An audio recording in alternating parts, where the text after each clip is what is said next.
Welcome to this webinar. If you're watching live, fantastic, welcome. If you're watching the replay, welcome as well. My name's John Denton. My business is called Business Owners Taking Action and Business Ready for Sale. And today I have Keith Millar here presenting. Keith is a scaling up coach and a longtime friend of mine in Melbourne. Good morning, Keith. Good morning, John. So just a little bit of housekeeping before we kick off. If you're not familiar with this webinar platform, on the top right-hand side of your screen, towards the top, you'll see 5 little icons. The one on the left is chat. So you can, if you click on that one down the bottom of the screen, you can chat. You can say hi, tell us where you are, what your business is, if you want to. The second icon next to that with a question mark in it is for asking questions. So as we go through, if you got questions, if things come up and you want to ask a question, please type it in there, and then we'll address those before the end of the webinar. And talking of videos, there will be a video recording of this sent out afterwards as well. And there's a few other things that will come up as we go along. Keith and I have known each other a long time. Many years ago, I started up a training business, a leadership and management training business. And that was part of a license arrangement with a Melbourne business. And part of the training on those programs and how to make sales and all of that involved me going to Melbourne and spending some time with people like Keith. And that's how Keith and I met. It seems a long time ago now, Keith. And it probably is, John, but we're still standing, as John would say. Yep, and we've moved on a bit since then. So the topic today is how to optimize your business growth. And I'll let Keith introduce himself and explain a bit about his background. And we'll step through these slides. So Keith, over to you. John, thank you very much. Hi, everyone. Welcome. Most of you are in the land of paradise. I appreciate that, and you can feel sorry for me because it is certainly cold in Melbourne. I'm a Melbourne boy. I've been brought up, but I find weather like this very challenging and overcast. And unusually for Melbourne, we are actually having rain. Believe it or not, we don't have that much rain in comparisons to what people think we do have, but we do have a lot of grey. And I think it was about 3 degrees this morning when I went out for my walk, hustle, run, whatever I call it. Welcome, and congratulations to each and every one of you, because you are fearless. Why are you fearless? Because you've taken the choice to be self-employed and to be responsible for yourself and possibly a number of other people and their families by having your own business. I was reflecting on my work and having businesses 40 years ago, which was 1982, if I worked that right. I didn't realize it was that until I did the sums. And I started in an economic recession at that stage. I didn't know it, but it was. So those people starting their business off today and in the immediate years to come, that was a good thing, because it means that you really got to learn fast and you appreciate every dollar that you spend, unlike the last 20 years, which has been a pretty good time for all of us in Australia. We've had a bonus of good times, but what goes up comes down, and we learn a lot when we are challenged. So I guess we're in for a fair bit of education now and in the immediate future. I'm what you call a specialist growth coach. So I work with businesses to help them grow. Don't call me a life coach.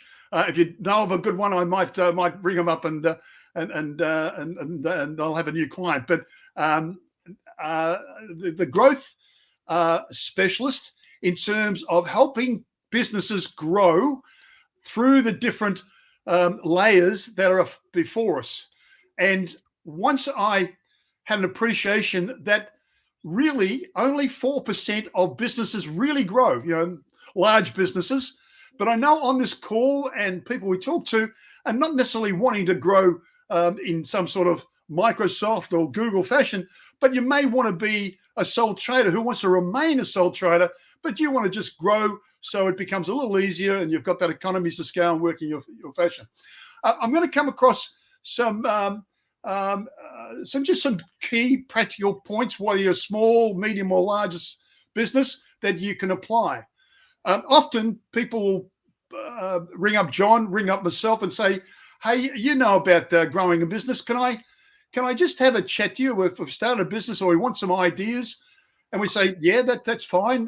When would you like to meet up? Oh, look, I'm pretty busy at the moment. Can we do it on Zoom? So first red flag. Yeah, that's fine. And then I'd spend about half an hour with them, so I'm giving you some advice. And I'd say, when are you looking to take this action, and how much time are you going to invest? Oh, look, you must understand we're very busy at the moment. And so at that point, I really sort of pull the plug and know that they're not really going to take action. However, you've shown up, which means you've shown the first instance of investing your time in growing your business. You see, and these are all mistakes I've made. I put a lot of time and money into investing in how not to be successful. So I find now that I understand what it takes. If you keep on doing what you've been doing, you will not grow. I can tell that straight away. You'll make a good living. You'll stay around about where you are. And that's what we call operational. Where you focus on what's coming through the door, the transactions of a client base, of a business, which is very, very important, absolutely important. Without question, it keeps the doors open, it pays our expenses. But unless you've agreed with yourself to say, okay, I will put 10% of my time, let's say it's a 40-hour week, I know you work longer than that, but let's say it's 4 hours. Even if you put half that, 2 hours a week aside purely to work on your business strategy, that is when you start to really find that you'll get growth. You'll understand what growth means. You have an appreciation that the game, in fact, is loaded against us small businesses. Unless we really understand how it's structured, how we can structure ourselves to best take advantage, then we'll find that we're spinning our tires and being frustrated by not very good staff, not very good clients, and a very a cash flow that seems to be always under a fair bit of pressure. Now, that's not a good, fun way to have a business. I'm very passionate about working with Australian companies. I'm passionate about those people who want to grow their companies. A couple of my clients at the moment, one distributes hair products to hair stylists around Australia and a bit overseas. They started up about 20 years ago, and when I asked them what sort of value would you expect, you're going to be walking out the door somewhere, either on your terms or God's terms. They said, about 5 or 6 billion. I said, oh, okay, well, it's not bad. Just recently, about a month ago, their competition was bought out for $90 million. So that sort of really engaged their attention as to how we can actually follow that. Another company, which in fact is in the wellness industry, that is started in a very small part of Victoria. It has now got 100 spas in New Zealand, Australia. It's turning over 50 million, and they've employed me to take them 125 million in 3 years, which we've agreed to, and we'll do. So it's that sort of stuff is ahead of us if we want to invest the time in understanding how our business can grow. Now, you might think that money is the most expensive or most valuable source you've got. Nowhere near the most invaluable time or the most valuable resource that you've got, which in fact is your time. So if you can actually get more time, cut that back, you don't need to go out and discover how the wheel was discover the wheel. It's already discovered.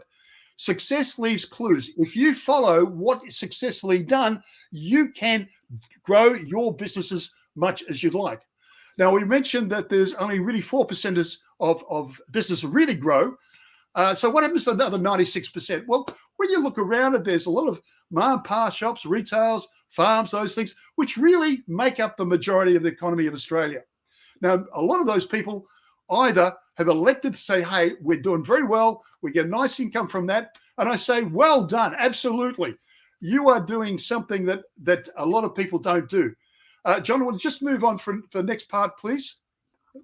The slide, you might show those up.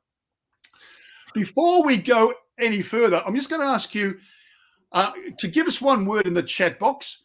What is the word that you best describe where your business is at the moment? What would you say that best describes mentally where your business? It might be successful, it might be struggling, it might be going gangbusters. What would you do if you said, okay, put one word that best sums up where I am in my business today? I'll give you about 1 minute to do that.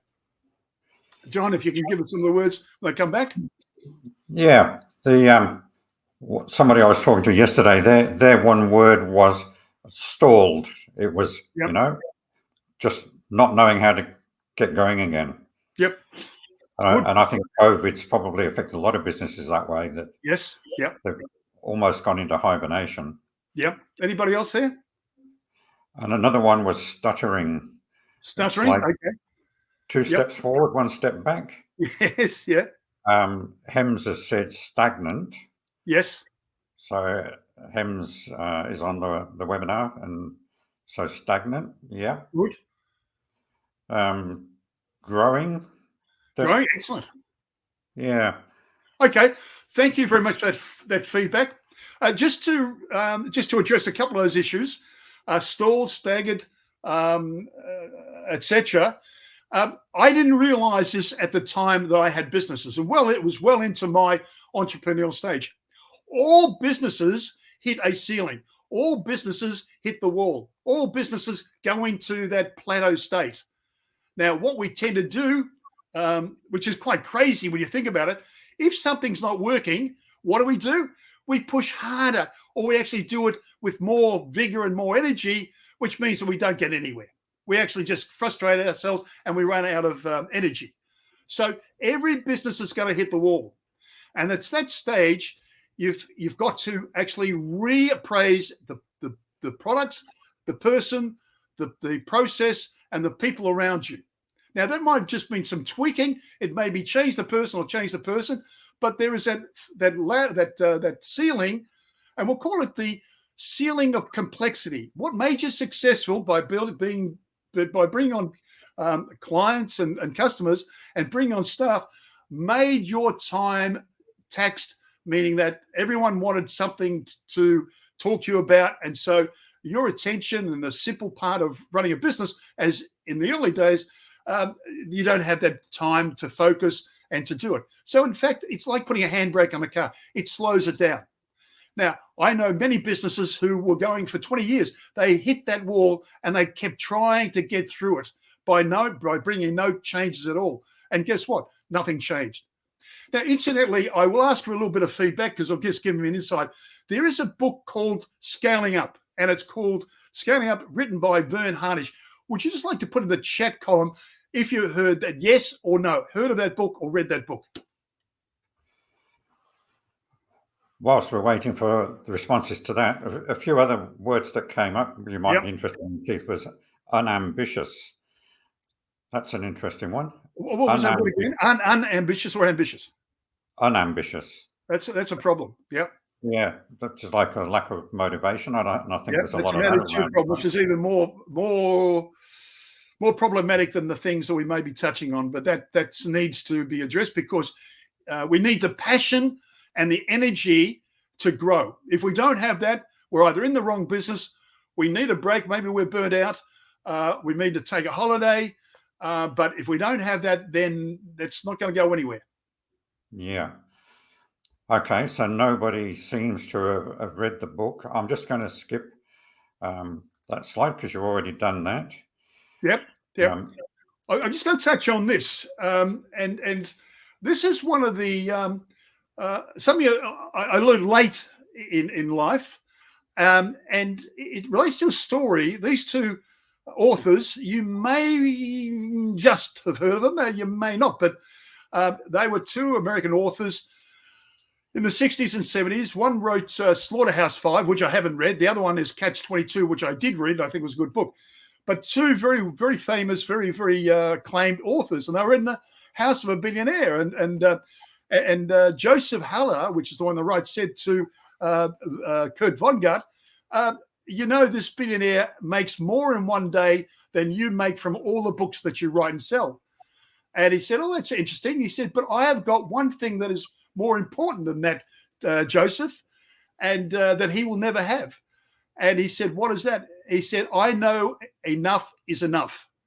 And I think that that's a very telling comment, that sometimes we don't know what enough is. It means that we haven't worked out what is enough to us. Now, I'm a great, I look up to Ash Barty, the Australian tennis player, who is an absolute champion, who walked away when she could have doubled her net worth from 24 million to 50 million very quickly. She knew when enough is enough. And she walked away to probably go on to the golf tournament to actually equal that. But she knew that is what I wanted. Sometimes entrepreneurs, and maybe you look at yourself, we don't know what enough looks like. And I think one of the first things we're going to do is, how much do I really want? Do I want $4 or $5 million and all my expenses paid, financial security? When I get that stage, I'm going to go and sit on a beach. Or do we want to make it like a big multinational we're going to sell for 20 million, 50 million, 100 million, like the boys from Atlassian? And by the way, the boys from Atlassian use the same methodology, which we're going to touch on today. So the first point there is, think about what is enough to you. What is it that I want? By the way, money is really not the motivator. It's what you actually convert the money into, which is really the motivator. So that's the first lesson, is have a meeting with yourself, talk to your mentor, talk to your coach about what does that look like? What is enough for me? So just in that regard, maybe just to go to my bio, John, just to quickly just touch on that. If someone was standing up there telling me and giving me advice, I'd like to know where they came from, because I think, well, are they credible? Do they take advice? Have they been through they've been out in the front line? Well, as I mentioned, I started my business 40 years ago. That was one of my businesses, which in fact was in public relations. I'd been working for a man, Laurie Kerr, who had the #1 public relations company in Australia. And I decided that looks pretty easy. I'll do it myself. And I went and left with a $2,000 account. And I did it on the kitchen table. And when I look back at what I did, I just said, Keith, what were you thinking at the time? Because if I really had a better appreciation of what I was doing and how much responsibility, I had 2 kids in private school. I was paying a mortgage I couldn't jump over. And I took the leap of faith, probably with not enough information, probably for the right reasons. And so I did actually make it successful. I took in 3 partners, and we operated in Perth, Sydney, and Melbourne. I launched the Challenge Bank, if anyone remembers Challenge Bank, out of a building society that became a bank. I brought Simpsons to Australia, so Simpsons household, the Simpsons. We were probably one of the first companies to use influencers using that, and that was about 30 years ago. And the other thing was I launched IKEA in Australia, which was about 20 years ago. So I've touched on that. I've had a training company that John has mentioned, training managers and leaders. And for the last 5 years, I've specialized in this growth area. So it just gives you a bit of idea. I do actually have an appreciation. I've studied in the States. I've studied and I read 3 hours, put 3 hours a day into studying what I'm talking about. And I've also, in the early days, looked and robbed my kids' penny bank to find change to buy petrol to put into my car. So I know what it's like not to have money and how important that cash flow is. So again, that's enough about me. Bias for action. Importantly, you've made the time to be here. The thing is that we need to retain some of this information. Best way to do that is pick up a pen, piece of paper, and write anything of importance that you come across. That's an important way of holding on to that information. After that, I don't care what you do with the paper, throw it away. That engaging with a pen, it leaves an indelible mark on your brain, and hopefully you'll take some action on that. Look for one point in the next 30 minutes we touch on that resonates with you. 3, 4, 5, none, just one point. and take action on that within 24 hours, it's a pretty good chance that that will start to become a habit. For those who haven't watched or come across the British cycling team and marginal incremental in performance, great video on YouTube about making that 1% change and ongoing, that if you did that every day, you could actually turn around within 12 months your performance in both personally and your business. Very important. Okay, I asked a question. The question was, has anybody come across Verne Harnish, Scalingup? I came across that book about 6-7 years ago. A client of mine at the time mentioned, I've just read a new book. Oh, what's it by? Oh, it's about growth of businesses. I picked up the book, as I thought I'd better know a bit more than my client knew, and fell in love with the content. Verne had made a very complex subject simple. I made contact with the States, made contact with Verne, and since have been part of 60 coaches worldwide who help implement the Scaling Up concept. Second to none, absolutely fantastic. Get the book, do yourself a favor, as Molly Melder would say, and get the book. Now, Keith, while you're on that topic, yes, nobody seems to have read the book according to the chat, but if people they're about to buy it, I'm sure.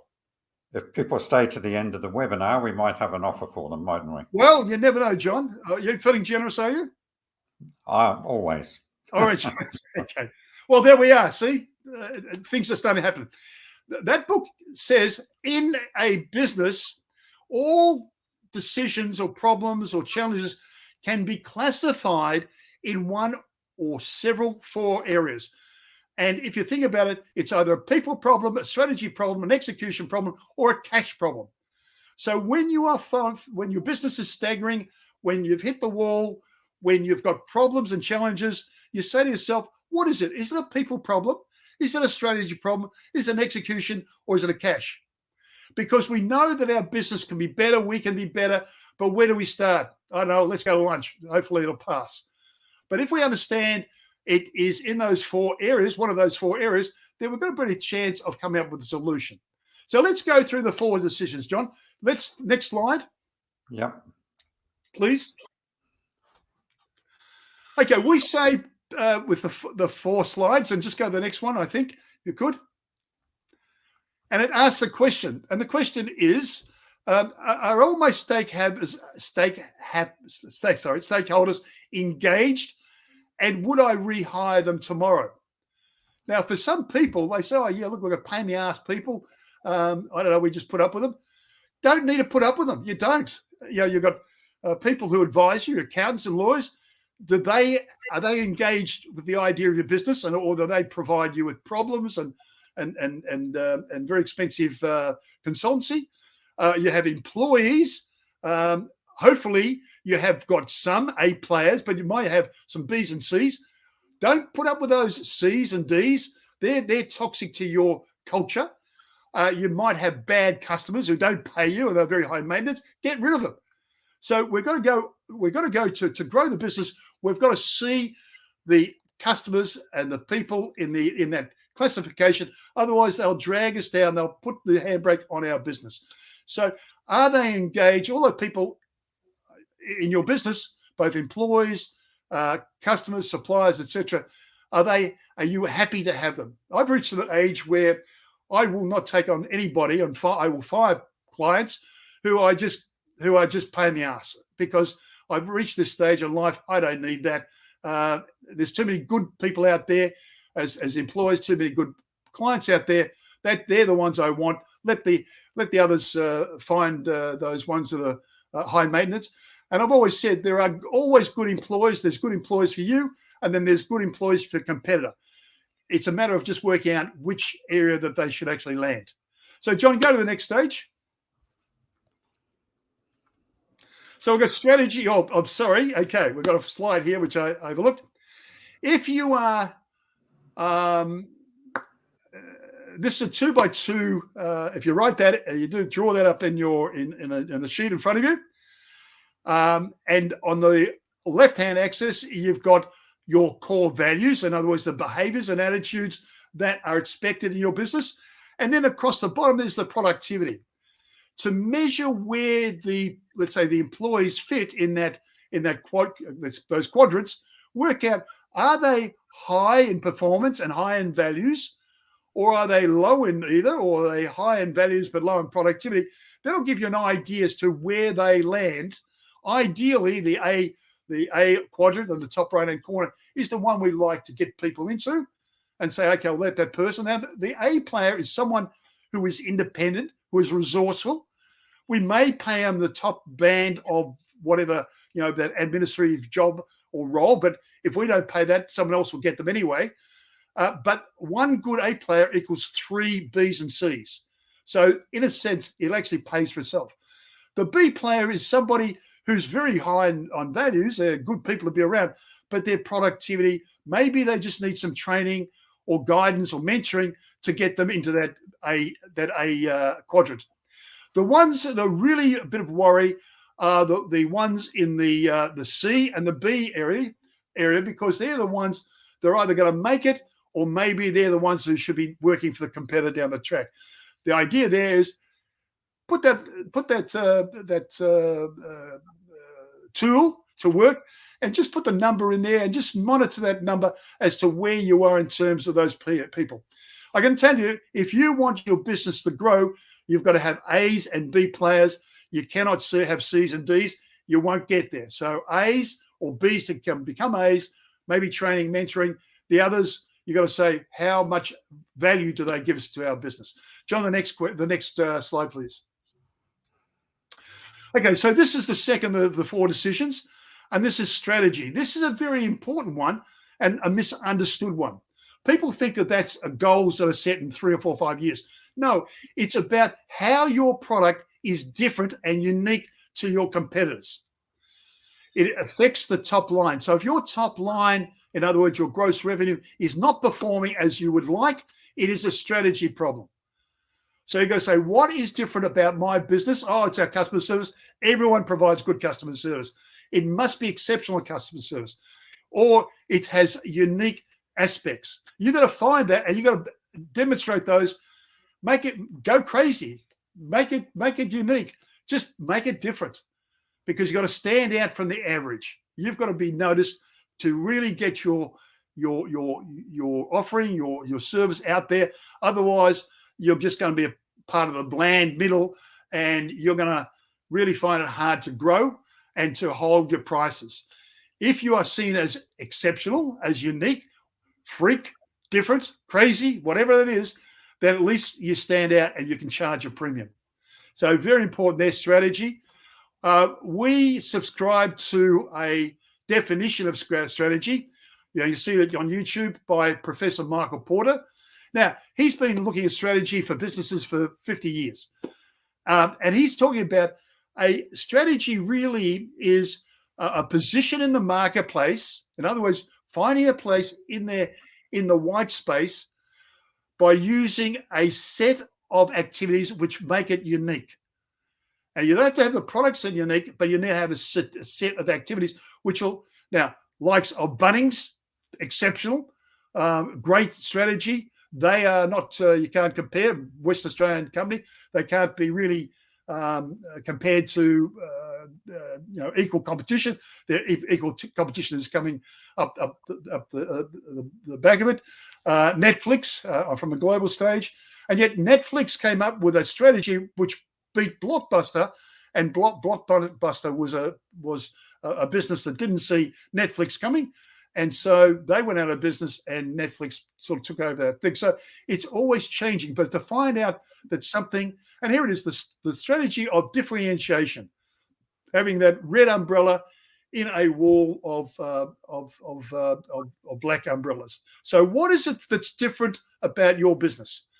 Is it different because you have different people employed, and the way you get them? Is it the way you advertise, the way you deliver your service, the product itself may be, but most products can be copied very, very quickly. So it's not necessarily the product that's going to become fairly commoditized. It's what we put around it. Thanks, John. An example I always use, Keith, there is Cirque du Soleil. Yep, absolutely. No animals. No competition. No competition. Absolutely, and that's a great one. If you look at every segment of industry, you'll find the leader in that area is usually practicing a strategy of differentiation. And incidentally, if you broke down the strategy of all businesses, both in Australia, Europe, or America, 95% compete on price, which is impossible. You cannot have the most cheapest product ongoing in a marketplace. You'll go out of business. So only 4 or 5% work on that differentiation. I know which area I would like to be in is the one that is quite different from every other competition in the marketplace. Okay, thanks, John. Execution. Okay, what is execution? Execution is probably something you do very well, and that is your transactional day-to-day operation. We see it in 3 areas. One is the meetings that you have. Do you have meetings? Hopefully you do. Hopefully you have a huddle once a day for 5, 6, 7 minutes to keep everyone informed.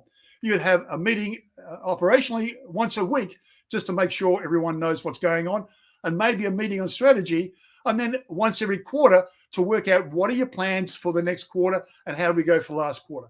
But execution is very much about taking your product to market and keeping everyone aligned. Keyword there, aligned and accountable. Very, very important. Aligned and accountable.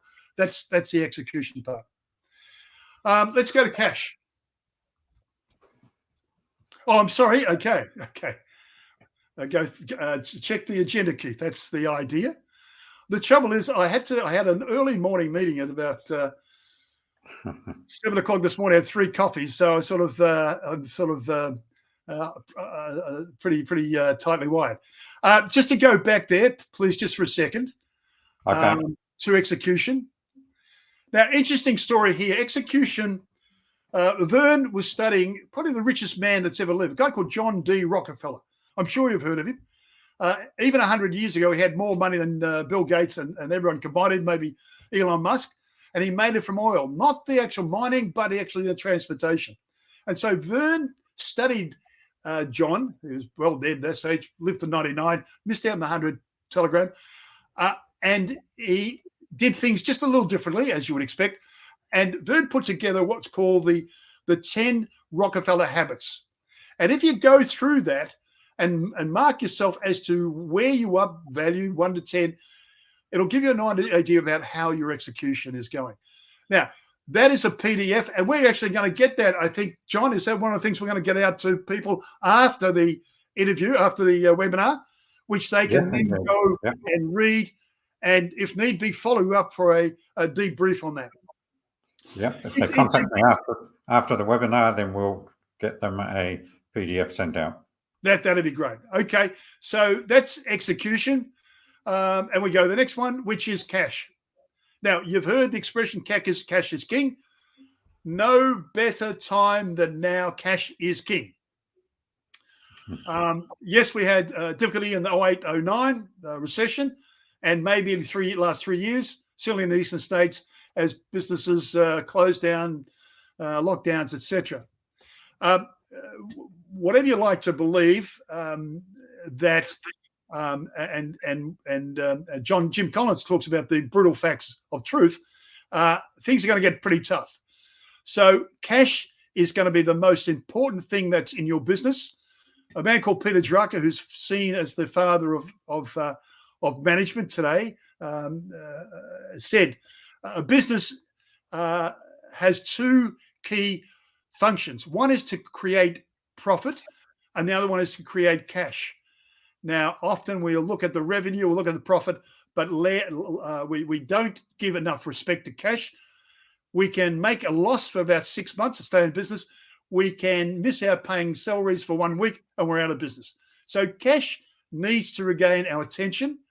So in regard to what may be coming down the pipe, that you make sure that you get your invoices out prior to the end of the month. So it puts 28th if you're billing on a monthly basis, the 28th or 9th, 30th of the date of the month. Get those out immediately.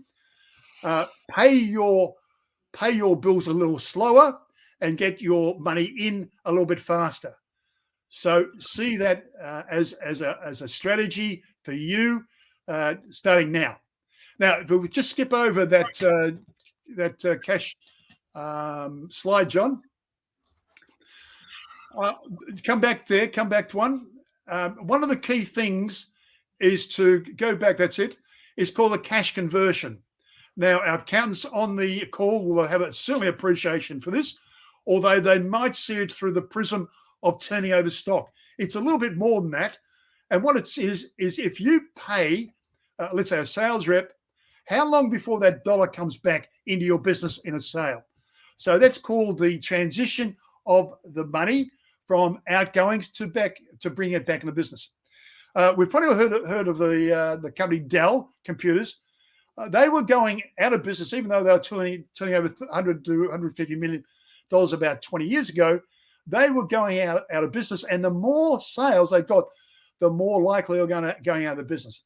They took on a new CFO, and the CFO said, "Look, we take a request for a computer, which is bespoke and tailored to the requirements of the person applying, and we put it together, and we sell it to them, and then 30 days later, that is driving us crazy. That's driving us to the wall.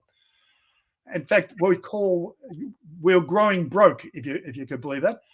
And he said, why doesn't everyone, and Elon Musk does this so well, why don't people pay us prior to the order, or when the order comes in? We'll have that money right at the start, so anything that we're going to buy and then get it back is immediate. And that turned the business from going broke into one of the most successful in the world today. Elon Musk, again, I don't have a Tesla. I don't have a car. I live in Melbourne, so I don't need it. But if I did, it would be a Tesla. But I think you've got to pay that something like 12 months in advance. So smart. He realizes how important cash is. So one of the exercises you might do is see if you can put in days the money that you spent. Maybe it's in the proposals. Maybe it's in having salespeople go out there. You pay them on a weekly, a monthly basis. And then how likely that will be to come back, probably 60, 90 days, in the terms of a likely sale.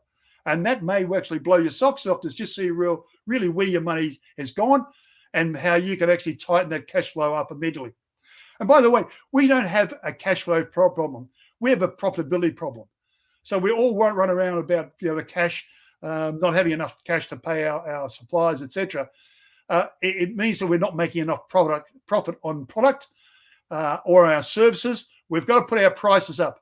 I would say to you now, put your prices up immediately, everyone, by at least 10%, because prices are going up everywhere, and put them up before other people put their price up, because they're going to be used to getting price put up. So once you get off this webinar, put your price up 10% immediately. That's the greatest advice I can give you. Maybe John can endorse that as well. But the amazing thing is, they won't say anything, or if they do, just say, "Hey, we're facing an increase in prices." They understand that, so you can immediately get in front of the curve. Okay, John, next one, please. Okay, so that's the 4 decisions. So when you come across something that's challenged you in business, say, okay, where does this fall? In the people, in the strategy, execution, and cash? And that bloke from Melbourne was wobbling on about all this. I don't remember what he said, so I'll watch that video again. Okay, we'll have a look at that. If we don't agree on that, I'll go and buy the book. Buy that. I don't get any of that, but you can actually bring that up yourself, and that'll give you some of the solutions. That I can tell you, this actually works. This works unbelievably. I promise you. Just take action. Okay, next one, please. Okay, in just closing, some points. Dream big. Dream big. Einstein said imagination is one of the untapped parts of the mind, and he used imagination to break through into what we now know from Einstein theory, etc. We don't dream big enough. We don't dream big enough. Dream big, because if we dream big and accomplish half of it, it'll be a lot more than where we are at the moment. But keep on dreaming. Next one, John. I got to admit, it took me 3 years to get through VCE English, HSC, that was. Took me 3 years. I mean, you got to say, Keith, I might have believed you to now, but mate, you're a dill. Well, I was. I loved to kick a footy around. I loved to swim. I loved to play cricket. I had not a great idea for school. If I have any regret, is that I didn't pay enough attention in the schoolroom. I didn't read. I hated reading. Terrible. I now will read 2 hours a day. If you see behind me, it's a mess. I have books like you wouldn't believe, a pile of books. I love reading. That is my porn. You'll be glad to know that which I covered. That scenario is a man called Bill Gates. You may have heard, and that's his library, which I envy. But leaders are readers. Leaders are readers. Leaders are readers. And you might say, "Hey, Keith, I don't like reading. Get over it. Suck up. Life's ain't fair." For you to get the knowledge to be a successful business, you need that information. Okay, you don't like reading, it's on YouTube. You don't like reading, it's on Kindle. You don't like reading, it's on audible.com. Then come back and say to me, I haven't got time. I will say, look at your watch. There's a 5 o'clock on that face. Then that becomes your new time to get up, 5 o'clock. Don't tell me about 7 o'clock or 6 o'clock. Get up 1 hour early and read. Did I say that, John? Did I get the point across? I think so. I mean, there's no one on the call. Hey, come back, guys. Hey, guys. Honestly, I will tell you now. I'll openly admit I was a dill. I was incompetent in most of the roles I had in my life until I actually found training and management. The jobs I got, sliding doors, serendipity. I'd get into, but I'd be good enough to keep the job, but I'd never make it. I'd never be great or bad enough to be fired. And then I suddenly said, okay, what if I actually became good at this stuff? How do I do that?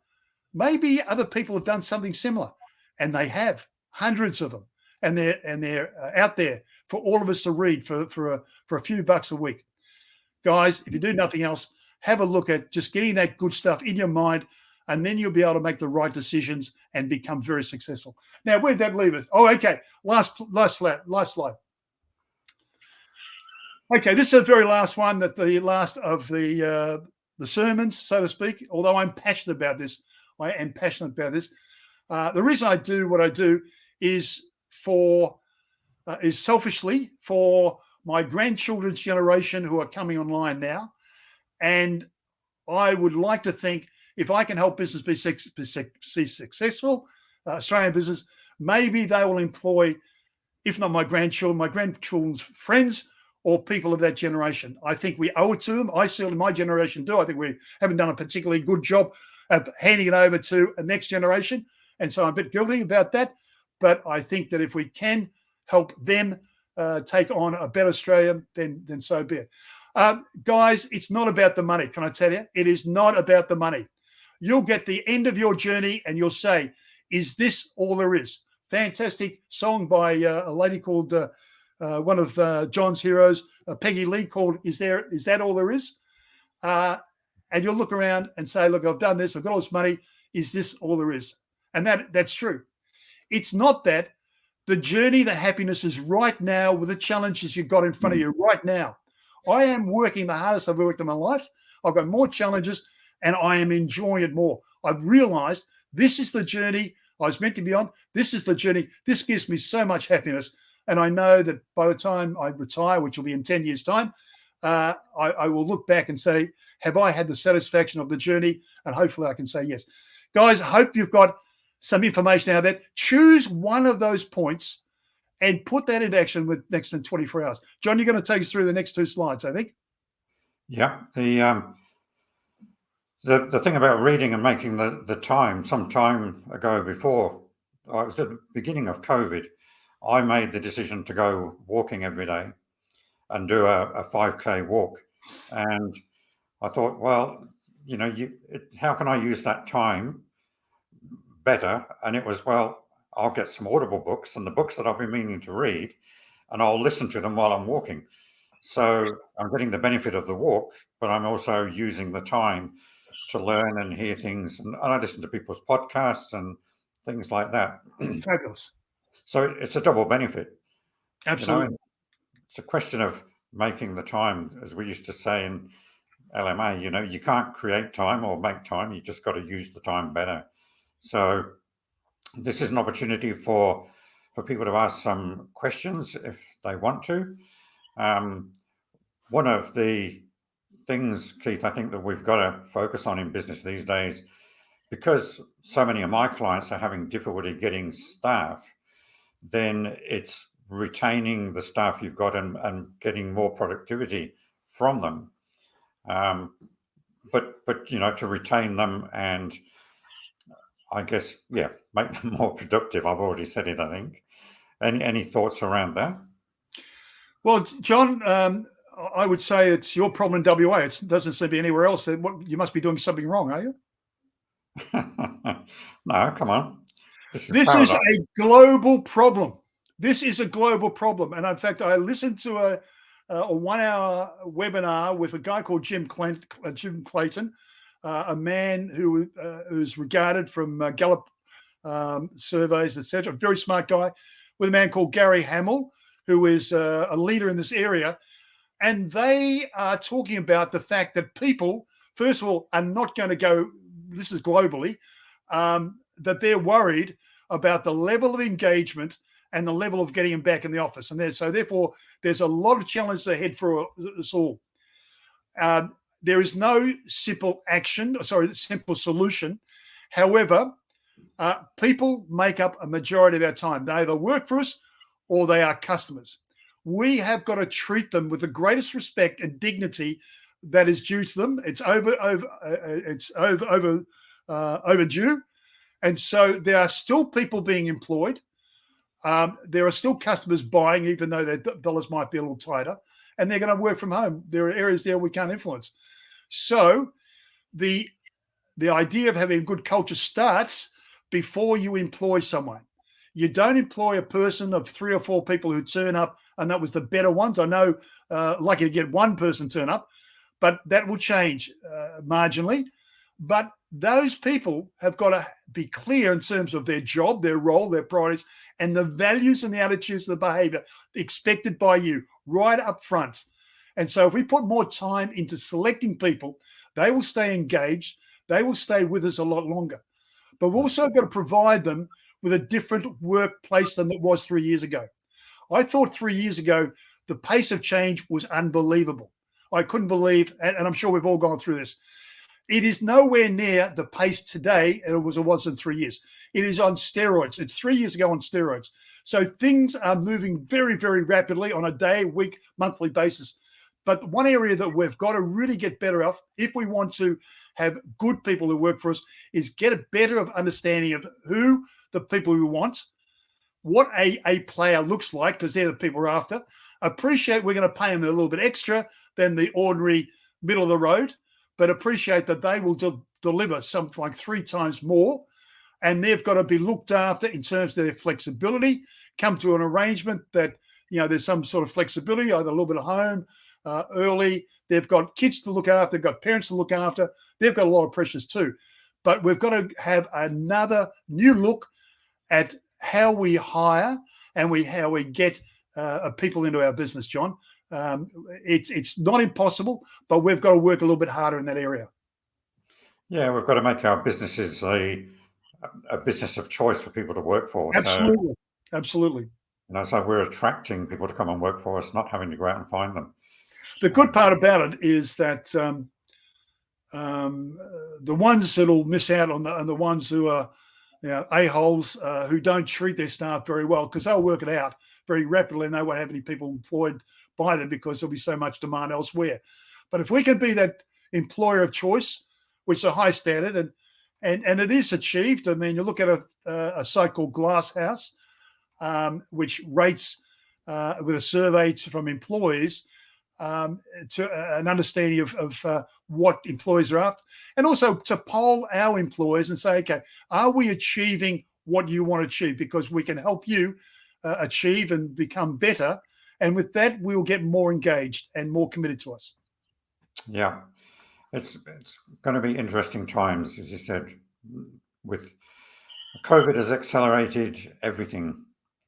So we come back to the Rockefeller checklist that you talked about before, Keith. If people email me if they want a copy of this, then providing they're prepared to commit to a session with me to go through their answers.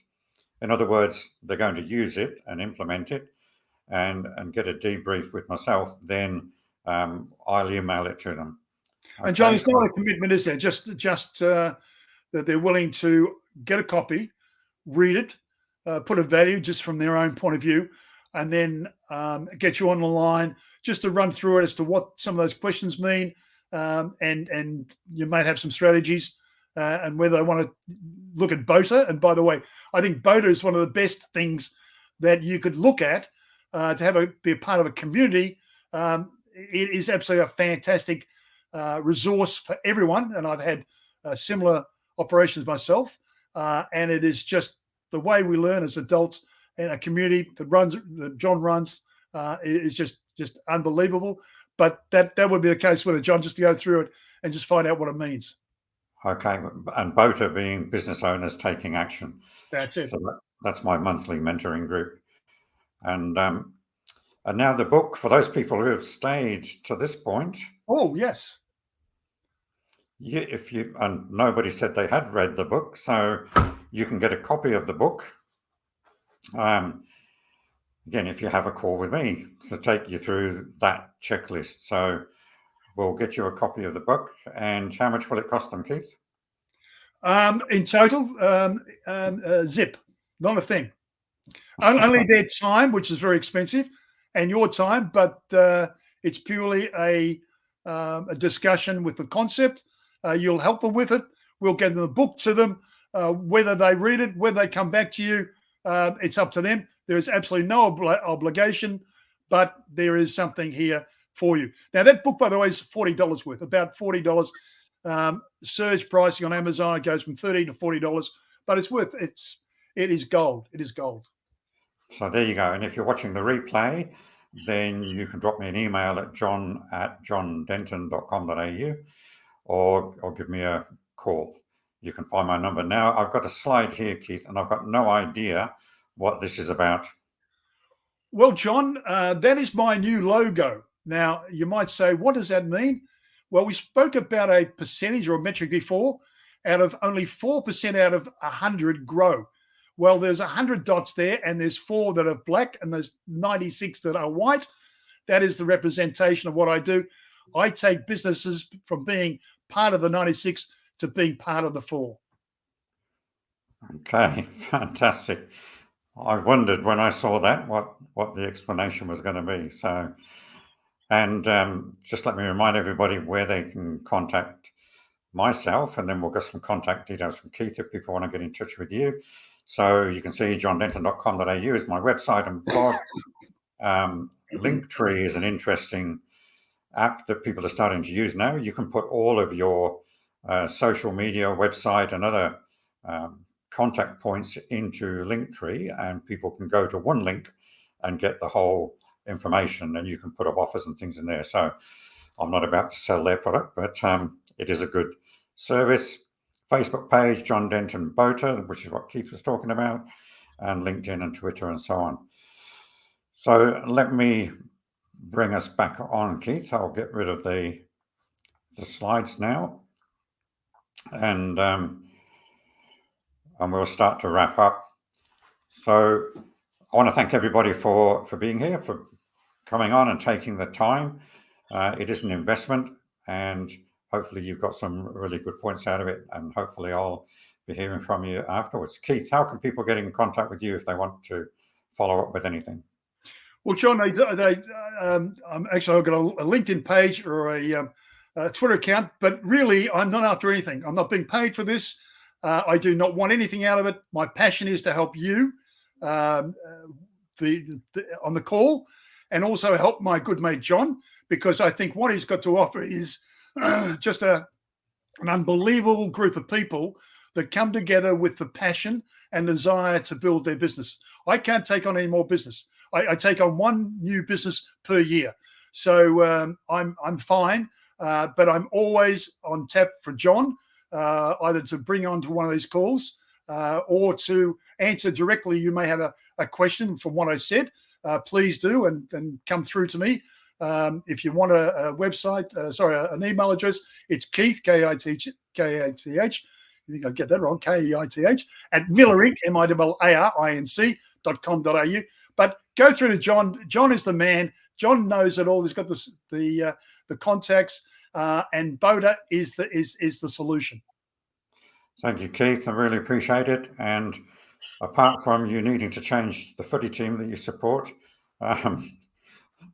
what time is it, John? I'm not so sure whether they're still on part of the league at this stage. I haven't heard any news. Well, they're the strongest team in the league. Yeah, no, we're on the bottom. We're holding the whole league up. That's very nice of you. Thank you very much, sir. Absolutely. All right. With that, we'll leave it, Keith. Thank you, guys. Thank you very much for investing in the time. Wish you every bit of success in the growth of your business. Thank you, John. Thanks, Keith. Okay. Thank you, everybody.